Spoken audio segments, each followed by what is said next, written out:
Tonight, we're going to view the medical perspective of many things that go on in our nation's capital at the FDA, the Federal Drug Administration. We're going to start off the evening with Dr. Kessler, who is our new chair of Health Services Department at the University of Washington School of Public Health. Larry received his doctorate from Johns Hopkins University in his hometown of Baltimore at the Bloomberg School of Public Health. And he's a well-published author of over 100 peer-reviewed journal articles, book chapters, and numerous government reports, as you'll see from his subsequent career, where for many years he was at the National Institute of Health from 1978 to 1995, immediately following the completion of his PhD in mathematics.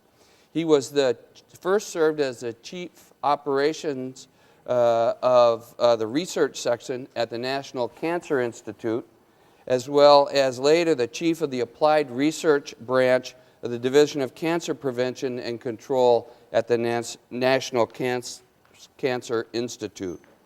He then moved over to the FDA, the Federal Drug Administration, in 1995, where he served until 2002 as a director of the Office of Surveillance and Biometrics and the Center for Device and Radiologic Health. And I'm sure he's going to tell us a bit more about what that entails. But as you know, in medicine, there are many, many devices that we use, both for diagnostic purposes, everything as simple from a simple IV catheter in someone's arm to a multi-million-dollar CT scanner, all of which have to be approved in order to be used in and for people's health. He came back to Seattle, or not back, he came to Seattle and for a year did research at the Fred Hutchinson Cancer Institute right here at Eastlake. And then he returned to the FDA, where he served as a director of Office of Science and Engineering Laboratories, or the OSEL, and the Center for Devices and Radiologic Health. And just this year, we were fortunate enough to recruit Dr. Kessler to come back to Seattle to serve as our new chair and professor of the Health Services Department at the School of Public Health. School of Public Health is a part of the medical center. It's a separate school, and as you know, in the last several years, we've developed a new interinstitutional department of global health that has a leg in each school, one in the School of Public Health and one in the School of Medicine. But Larry takes care of the Health Services Department at the School of Public Health, and that school has many teaching programs, both doctorates, PhD in health services, Masters of Public Health Administration, the people who watch the spreadsheets and help operate and manage many of our medical institutions, as well as numerous other degrees. When he's not working hard, he's an avid mountain biker, many places across the country, and here he is in Utah, as well as in the mountains in the Pyrenees of France. So it's with great pleasure that I introduce to you tonight Dr. Larry Kessler, our new chair of the Division of Health Services, School of Public Health. Dr. Kessler.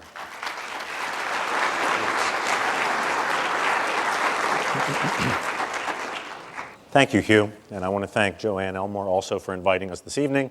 So I'm going to try and do a few things in the next 35 minutes or so.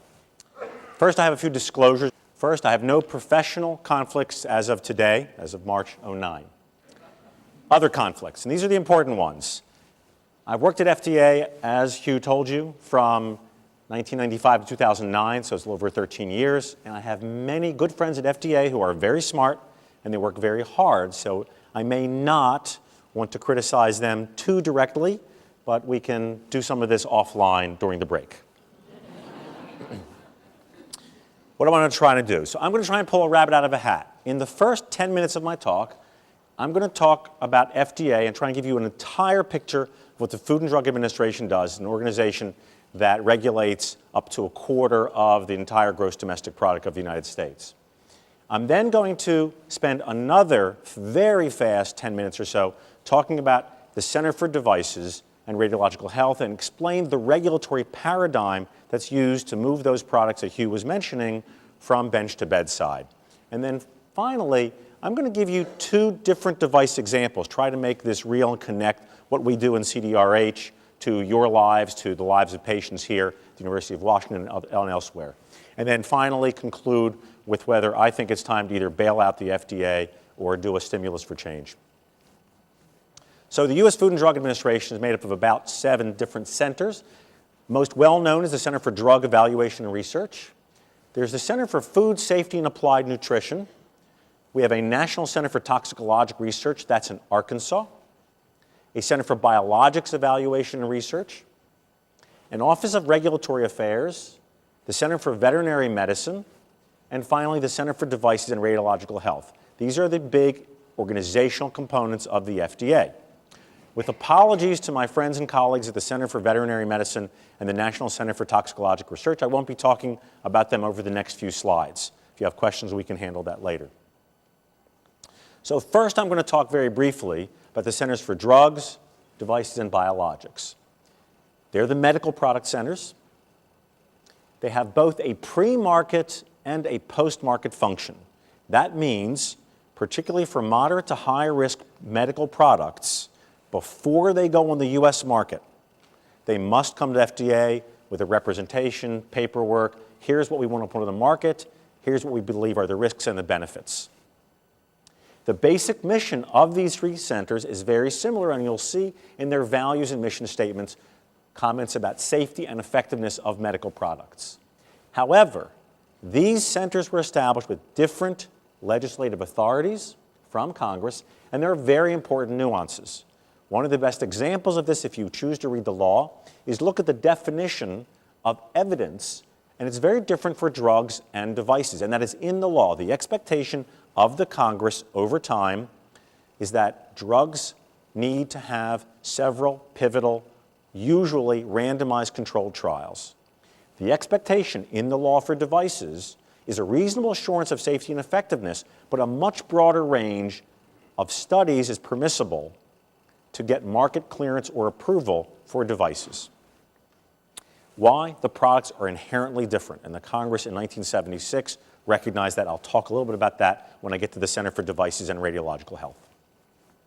I want to comment about the Center for Food Safety and Applied Nutrition. They regulate a large part, not all, but a large part of our food supply. But they only have a post-market component, so they're only looking for problems. Much like the Consumer Product Safety Corporation, if you know CPSC, looking at toy problems, the Center for Food Safety and Applied Nutrition, the same kind of activity. They're looking for problems. They don't have a pre-market component. They have a very interesting regulatory boundary with the USDA, the Department of Agriculture. I won't talk about that tonight. There's a very heavy focus within that center on food safety research. So if a problem is detected, if you get an outbreak of some food-borne pathogen, you want to be able to find out what is it caused from, caused by, how is transmission. So the CIFSAN group spends a lot of time trying to do research in those kind of mechanisms. And as you can imagine, because an increasing amount of our food supply is imported, they have a much more heightened notion of import safety as a primary function that CIFSAN plays. Almost all of you, if you looked at FDA, would probably pass by this pivotal part of the agency.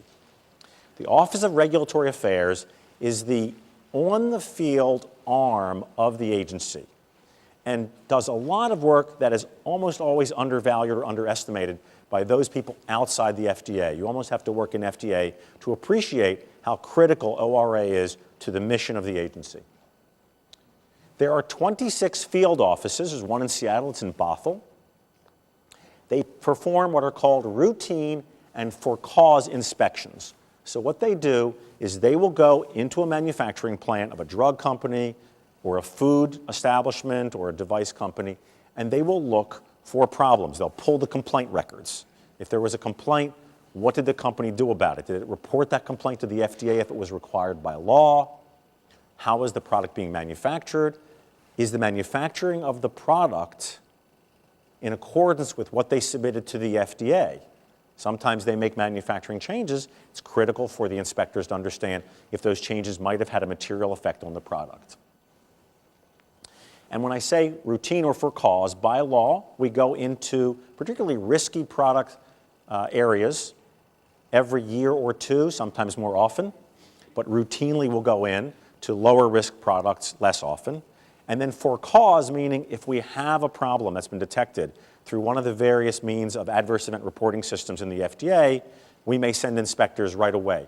What happened and why? They also perform foreign inspections. And only just this past year, for the first time ever, and it's a very interesting aspect of what we could talk about later about import safety, we've now established offices. They're very small in terms of numbers, but offices in China, India, and Latin America. Well, you can imagine why, and I'll come to that in a minute.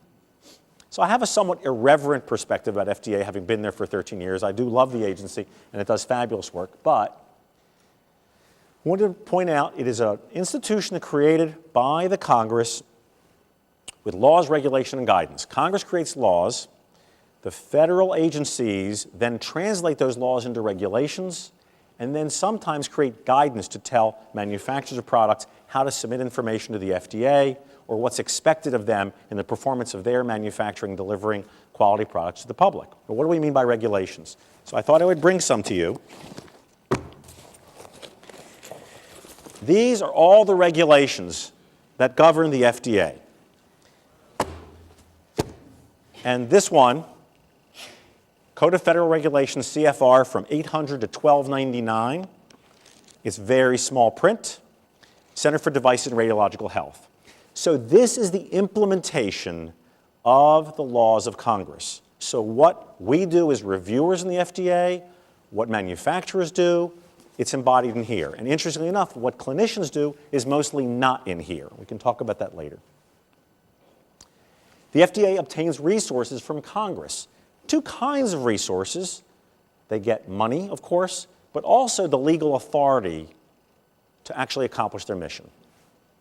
However, these tend to increase largely as a function of public health disasters. Well, what do I mean by that? We'll take a look at a very abbreviated list of major hits of the last half century. Take the thalidomide disaster in 1957 to 1962, resulting in expectations by Congress of pivotal randomized trials for drugs. The Bjork-Shiley heart valve, manufacturing problems in the design of this heart valve killed a number of Americans. An apple cider problem in food safety in 1997. Gene therapy, lack of monitoring of putting patients on trials. Melamine in pet food and heparin in 2008.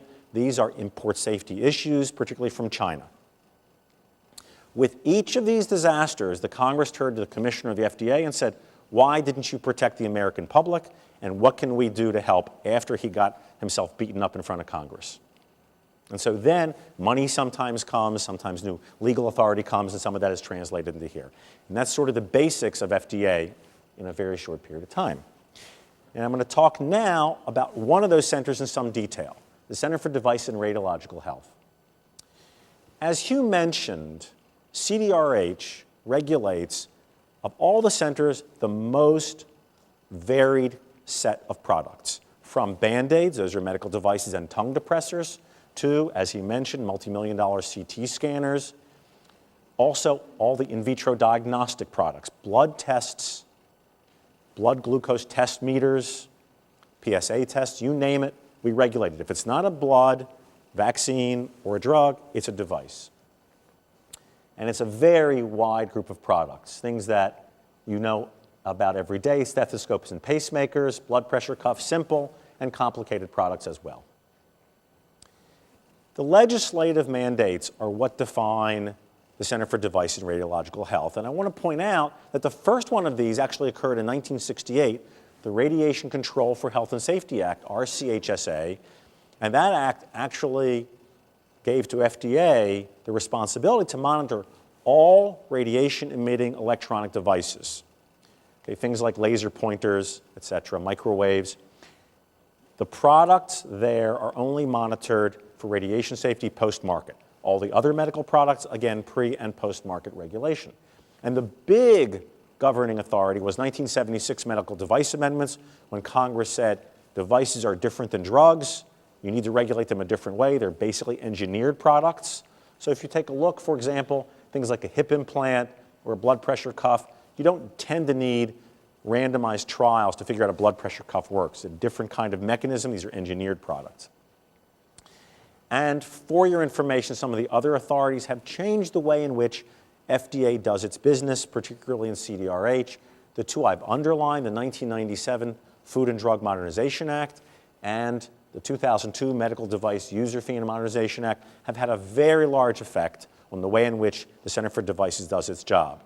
The 2002 Act gave to the Center for Devices, 10 years after the Drug Center received it, the authority to collect money to do the reviews of its product. It's a very controversial aspect of the law. I won't talk much about that at all. I'm going to talk about the business that CDRH does and how we think we do our job. The basic mission is to weigh benefits and risks. We try to get safe and effective devices to market as quickly as possible, not to be an obstacle. We try and ensure that devices that are on the market remain safe and effective, and do that through post-market monitoring of products. And increasingly, the FDA believes its job is to also help the public get science-based, accurate information about devices and radiological products needed to improve health. So it's measures of risk and benefit and an information awareness. Those are the basic big jobs of all the centers, particularly the Center for Devices. And how do we do that? Well, there are 5 main tenets that we follow.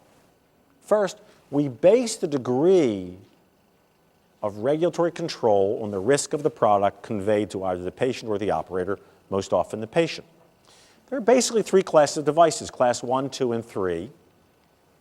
The highest one, class 3, implantable cardioverter defibrillators. It's a good example, a complex product that will shock your heart as needed and monitor and pace it as well.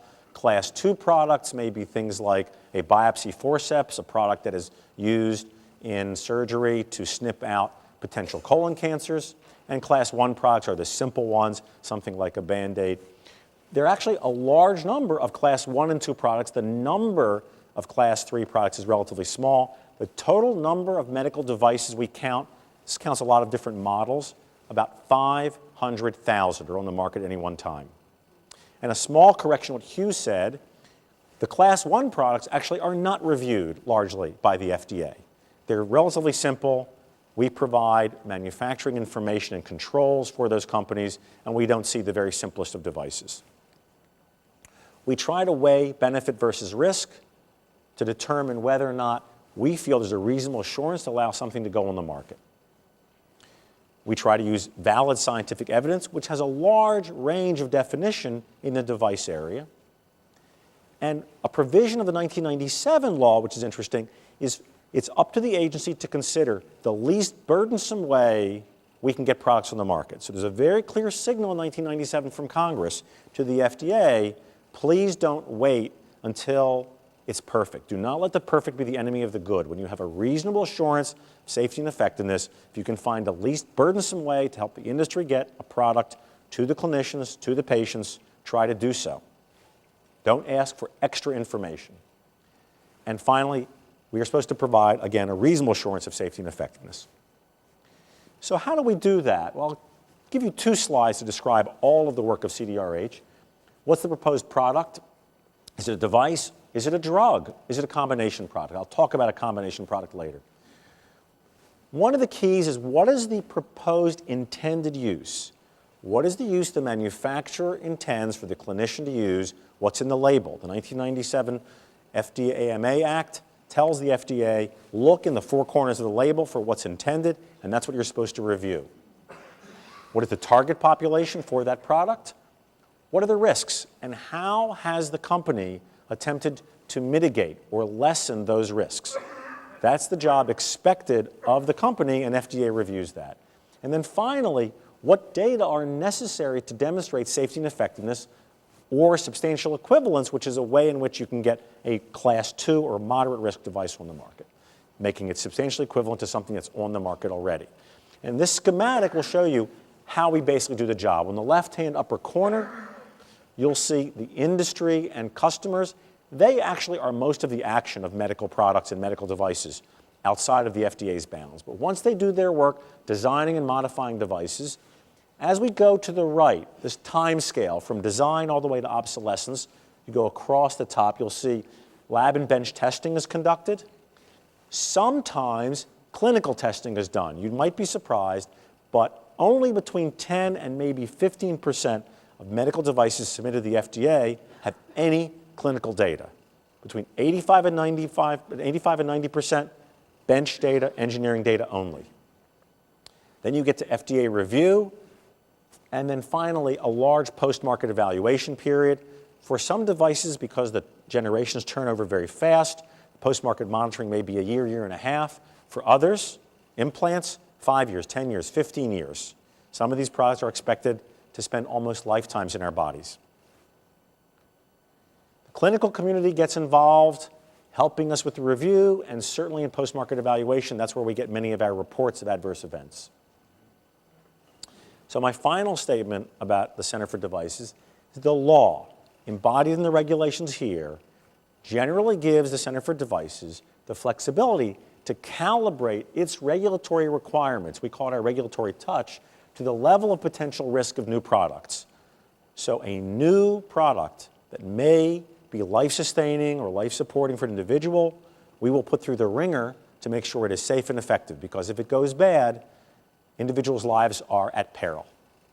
And moderate risk devices, we try to get them out to the community fast so that the benefit can be had by the patients as, in a reasonable way, and sometimes that creates a problem. And that pathway, the 510K pathway, we'll talk about a little bit.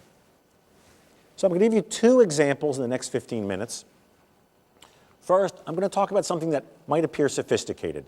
Drug-eluting stents, you'll see it abbreviated as DES. And then later, I'm going to talk about something that might seem simple. I put a question mark there because I'm going to explain to you how this hospital bed problem was anything but simple. We'll start with drug-eluting stents. Bare metal stents, BMS, were first approved in 1994. The first one was the Johnson & Johnson Palmaz shot stent. The indication is generally to keep arteries patent, open, in places of weakness. It was a very successful technology in generally avoiding balloon angioplasty, which was a much more invasive procedure than putting in a bare metal stent. However, the restenosis rates were very high, meaning the stents needed reoperation 30 to 40% of the time. So along comes the drug-eluting stent. Now, let me give you a picture of this. We're talking about an item which is the size of a very short, thick, straight pin. It is very small. Maybe think about the size of your small thumbnail or small fingernail. That's about all you're talking about. It is designed to reduce the 30% restenosis rates I mentioned with the bare metal stents to below 10%. Two stents were approved in 2003 and 2004. The first one by Johnson & Johnson.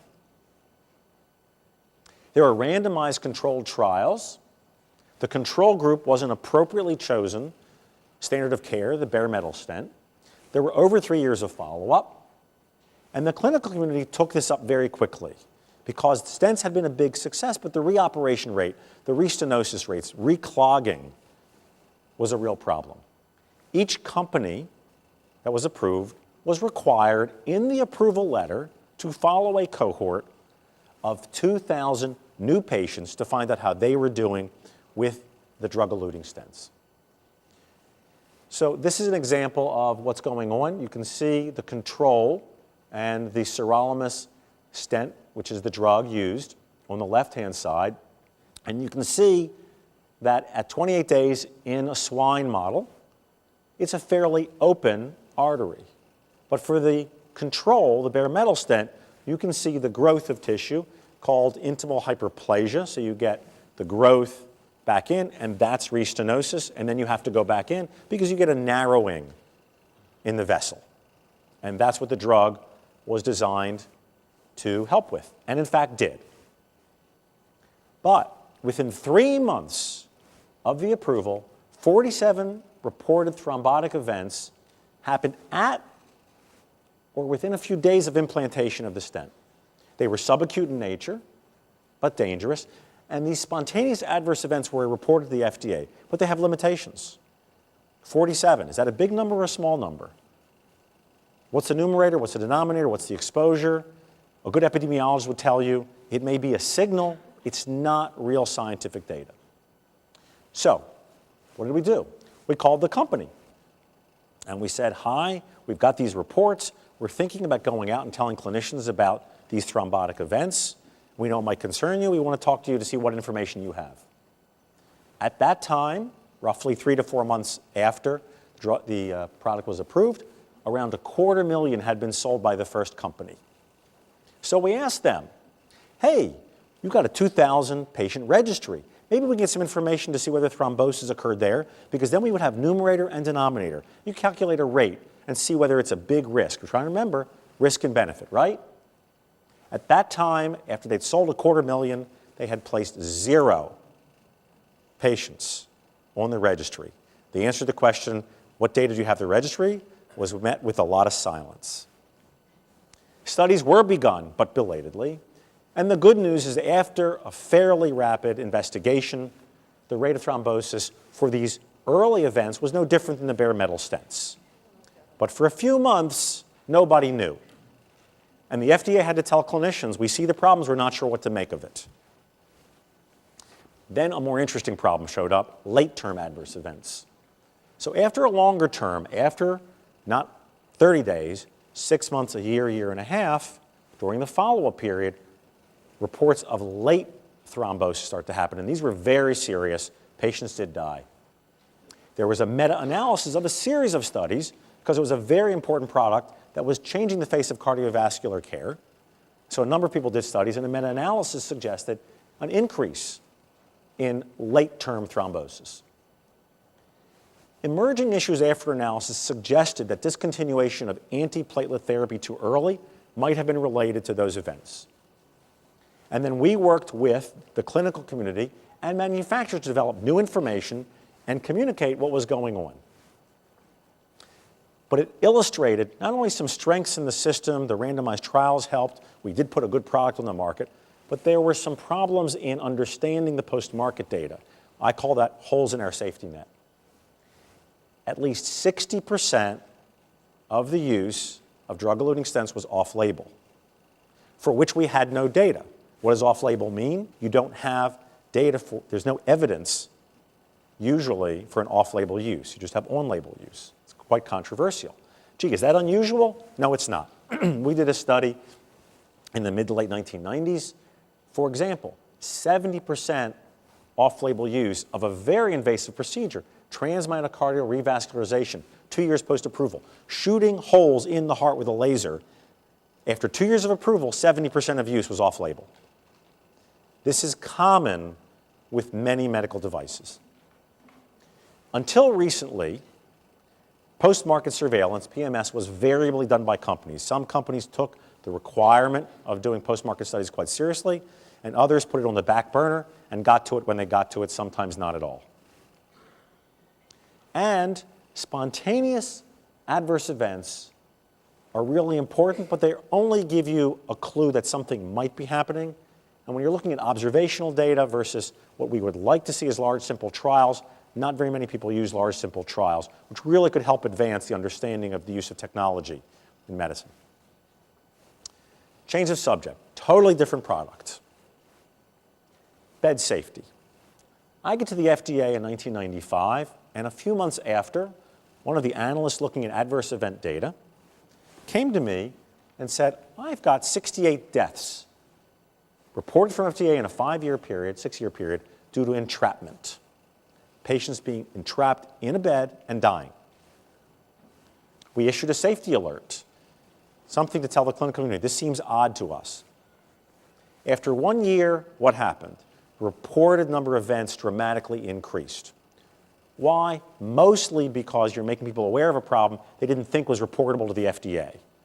A lot of clinicians don't understand that's part of their job. So when we told doctors and nurses, these are reportable events, number of them started to show up. Gee, why is this important? Why do we care? It's kind of odd. It's a small number, 68 deaths over 6 years. It's not a big deal.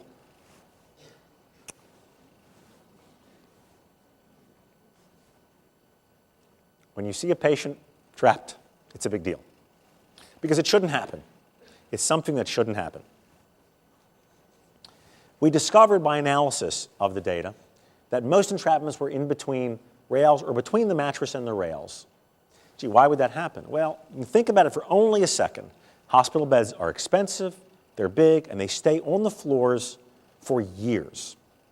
Mattresses get beat up and abused. You're talking about patients who are in there most days of the year with all kinds of medical problems, blood, other body fluids, and so you need to turn over the mattresses, meaning change them. Well, either you buy a mattress the right size, or you may buy one, you can't buy one larger, it won't fit, you buy one smaller, producing gaps in between the mattress and the rails. Electrical hospital beds are a Class 2 device, remember, moderate risk. Bed rails are an accessory, so we regulate them. And FDA regulates manufacturers, not hospital providers. And this is a key point. The Food and Drug Administration, all these regulations, with very few exceptions, regulate the manufacturers and their products, not what physicians or hospitals do with those products. So connect that to off-label use. We do not regulate off-label use. It's a choice by clinicians, often a good choice. Not always, often. But why is the problem hard? Why not just close up those mattresses? Again, think about patients in hospital beds at night needing to go to the toilet, in nursing homes needing to go to a meal. They need to get in and out. So if rails are up, it's a problem. If rails are down, it's a problem. If you remove the rails, what might happen? People will fall. Falls in hospitals are dangerous, serious, a lot of morbidity, and even mortality is caused by falls. So if you put the rails down, you have a problem. You leave the rails up, you get entrapment. What about putting the bed on the floor? You don't have to worry about rails. You get a risk of wandering. This is particularly true with our understaffed hospital and nursing home facilities. You get patients wandering, it's dangerous. And aides bending over to give patient care, it's almost impossible in a setting that's too low. What about getting rid of our old bad beds? Just invent new beds that don't have risk of entrapment. At any one time in the United States, as of the late 1990s, there were 1 million beds in use each day. Talking about $10 billion of replacement. Not affordable for the healthcare system in a rapid way. And even if we could do it, it's not clear that would fix the problem. So what did we do? We developed a partnership with 30 organizations, the Veterans Administration, Healthcare Without, Untie the Elderly, big issues with entrapment in many different kinds of settings for the elderly. We tried to define the problem. That was hard. We developed a brochure to hand out to family members and patients to explain what these risks were. Because then you had to have a dialogue with the nursing facility. Do you want the bed rails up or down? There are choices here. There are risks and benefits to using these products correctly. Very controversial. We developed with our partners clinical guidelines for what patients should be in what kind of bed environment, how they should be evaluated, whether you put rails up or down. The history of bed rails on hospital beds goes back some 60, 70 years with variations on how they were used.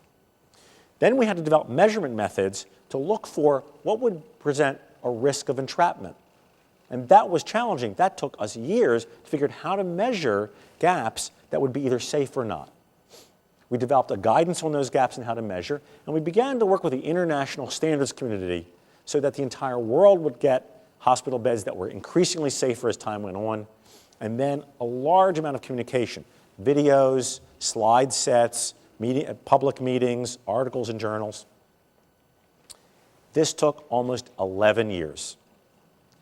Part of it was a hard problem. Part of it was the laws that apply to bed rails, what you can and can't do, are complicated. The medical device reporting system, where we got those events, as I told you with drug-eluting stents, picks up rare events and catastrophic events, but numerator data only. So you're not clear, if you don't know the denominator, how big a risk the problem is.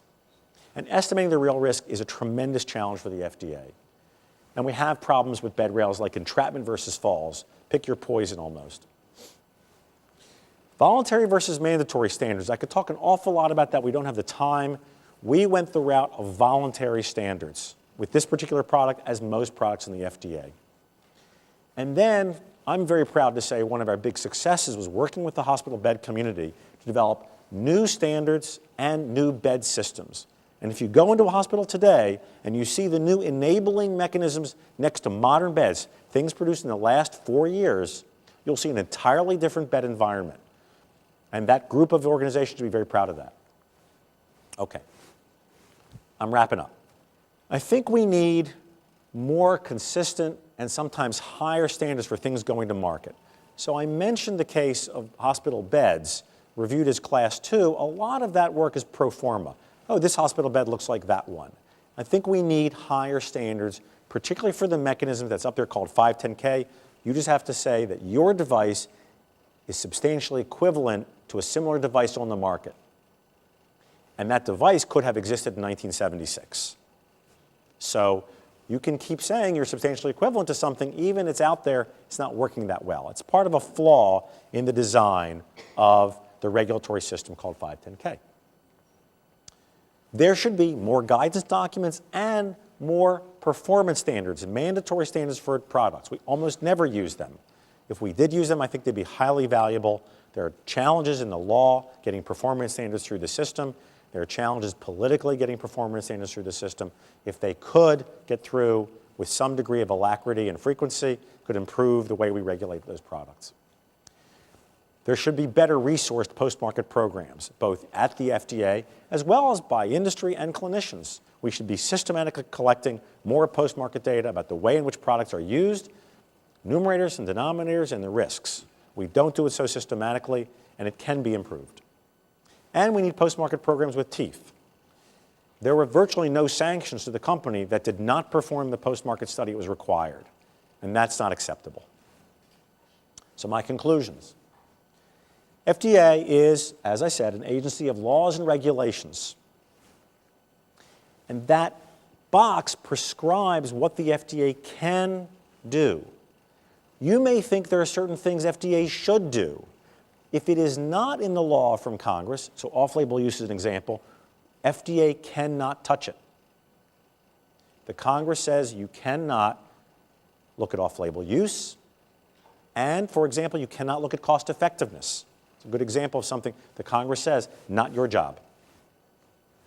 The range of the FDA is fabulous. I think it's almost too broad for one agency. It's very hard for one commissioner to be dealing with melamine in pet foods one day, heparin produced in China that's been adulterated on purpose. The next day, it's vaccination problems. It's just so broad to be really almost unmanageable. The public's expectations to have every product on the market safe at all times are not realistic. The public assumes that if something has been FDA approved, it is perfectly safe. It's not realistic to expect that. We need to more systematically examine the use of technology in medical care. And I think that would be part of FDA's role, but they have very few resources with which to do that. And I think, again, resourced post-market programs would help. Do I think we need a stimulus? Absolutely. Do I think the FDA is broken? I think not. I think these are two examples that show some of the weaknesses of FDA, but also some of its strengths. I think we got to the right answer with both drug-eluting stents and with hospital bed safety. It took a lot of years and a lot of hard work, but I think it suggests that FDA is a good agency that needs change, but not to be retooled entirely. Thank you very much.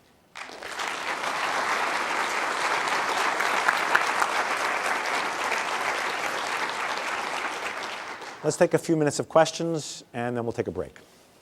Yeah, I'm from the same department as Dr. Larry. My name is Branko Kopjar, and I'm professor in the Department of Health Services. And one interesting question, I'm working, as you know, a lot in my research with the devices in particular is, and when I'm listening to you, is, when one is talking about devices, that the role of the FDA is to make them safe and effective devices coming to the market. If you want to lose a little, and you also started to talk that way, suddenly this effective kind of fades away, and it's only safe what is at the end on the table.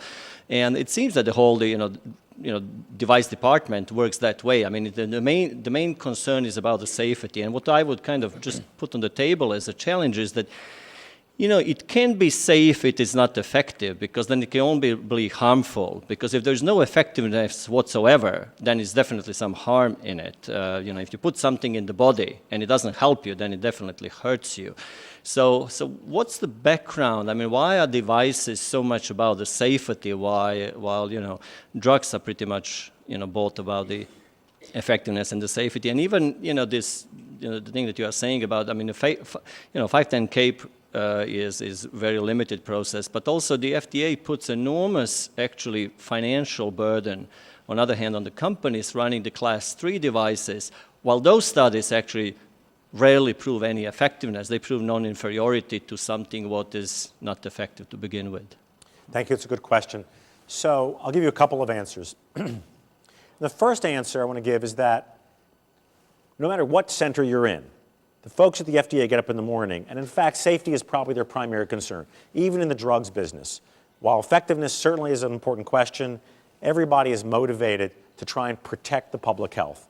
The catchword is protect and promote, but for the most part, people, heavy emphasis on protect. Make sure that what's out there is safe. And of course, if it is not effective, and there may be a safety problem, you're absolutely right. So why do we focus on safety so much, and particularly, how does that relate to the Class 2 510K program versus Class 3? So 2 comments about that. For the high-risk products, there is an expectation. I'm not sure it's followed as often as always as it should be. I think you're right. There are some times when it could be better. But for the high-risk products, there is an expectation that you prove clinical utility. And if you take a look, particularly recently, in what we've done, or what the FDA has done in vitro diagnostics, entirely changed the field. The expectation is prove this is clinically useful, not just that it's as good as something else or that it provides information that a clinician might want. It has to be clinically useful. Congress recognized in the Class 2 products that you didn't have to hit that bar. Well, why? Well, many medical devices are fairly mechanical. So if you put a knee joint in, someone who cannot walk and can walk, do you need to see effectiveness? Now, I think you and I could argue there still is room for studies of effectiveness. But a lot of engineered products, Congress took on face value. If they made it to the market and had local and not systemic effects, you could see the effectiveness. It was almost obvious. I think the bar needs to be changed, and I think you're absolutely right. You do need to make sure that there's some effectiveness level, but it's not required at the FDA. And frankly, if you look at the regulatory systems around the world, effectiveness is almost never the focus. Other questions? It's my understanding that you can use bed rails in hospitals, but you cannot use them in nursing homes. Is that true? And if so, why? No, it's not true. You can use bed rails at any time, any place. What we've tried to do is explain through that guidance. If you look at the guidelines, the clinical guidelines developed by that organization, when a patient comes into the healthcare environment, it's up to the clinical staff, usually the nursing staff, to evaluate the patient and the bed environment. Because for someone like, let's say for myself, if I'm having knee surgery, my risk of entrapment is very low because I'm mostly going to be cognizant. I'm going to know what's going on. If I need the toilet, I need an enabling thing to get in and out. The risks for someone, say a very elderly, small, frail woman, small head, small appendages, you have a narrow space between the 2 rails, or rail and a mattress. They can slide through and then get caught. So that evaluation should be done whether you're in a nursing home, assisted living, or a hospital environment. And those guidelines would help them determine whether there's a risk there. And then if there's a risk of entrapment, critical for the clinical care to talk to the patient and her or his family, we're going to put the rails up or down, and here's why. And so that interaction should happen, and often it doesn't happen. It just doesn't happen at all, and it should. in just about every nursing home I've been to, there are no handrails. Patients ask for handrails, and they're just told, no, it's against the law, you can't have them. Yeah, it's not against the law. What's happened is that particularly the Center for Medicare and Medicaid have said you cannot use any means to entrap a patient. And classically in nursing homes, rails have been used not for enablement, but for disenablement. So there has been a trend in nursing homes to use bed rails so people would not get out of bed. And that was a version of entrapment. And that, by the Center for Medicare and Medicaid, is against their regulations, absolutely. So the use of rails to entrap is, quote, against the law. But universally, no. If you have a competent patient who can get in and out of bed, then it is absolutely not against the law. Okay. You also talked about your evaluation of falls. Have you also looked at pressure sores and bed sores? Because I see a lot of patients who are not willing to even roll over into bed because they're petrified they're going to fall out of the bed. No, we haven't. It's a good question, though. I mean, I think pressure sores are a problem. Okay. All right, one last question, then we'll go to break. Hi, you've mentioned that Congress passes laws that kind of guide your actions. What role does the executive have? Do you notice politicization from the executive, or how does that conflict? So the Congress will pass a law to say the FDA should regulate this type of product this way. That is usually a directive to the Secretary of Health and Human Services, who is the boss of the agency, and then someone in the agency writes a regulation, which is the implementation of that law. Okay? That regulation, after it's written by the agency staff, has to go up through chain of command and over to an interesting place called the Office of Management and Budget. And in a very political climate, the Office of Management and Budget will say, you better prove that you're not only saving lives, you're saving money. And if you're not, if this burden on industry is too great, we will not let that through the executive, and then it doesn't hit the streets. One of the reasons some of the regulations and performance standards take so long, because you get a very troublesome Office of Management Budget who wants an economic argument for health outcomes. Sometimes it's hard to make that argument. I can give you a long series of products I've been involved in that took many years because the Office of Management Budget was highly politicized, was very industry favorable, and unless you could prove this would actually save society money, they wouldn't let the regulation go through. And so in a very political climate, that's the influence of the executive in a very odd way. So Congress will say, we'll pass a law, implementation of it could be delayed by many months or years. Sometimes the regulations don't get out, and it's a problem. So it really is, can be a political environment, and that's the mechanism with which politics enters an agency that I'd like to see less of that. I think the arguments, I think it's valid to ask the agency, what is the burden on industry? Tell us what it is. But the standard of trying to prove that the burden on industry is lower than a potential benefit in human terms has gotten out of control. Does that help? Great. We'll go to break. Dr. Kessler, thank you very much. That's fascinating.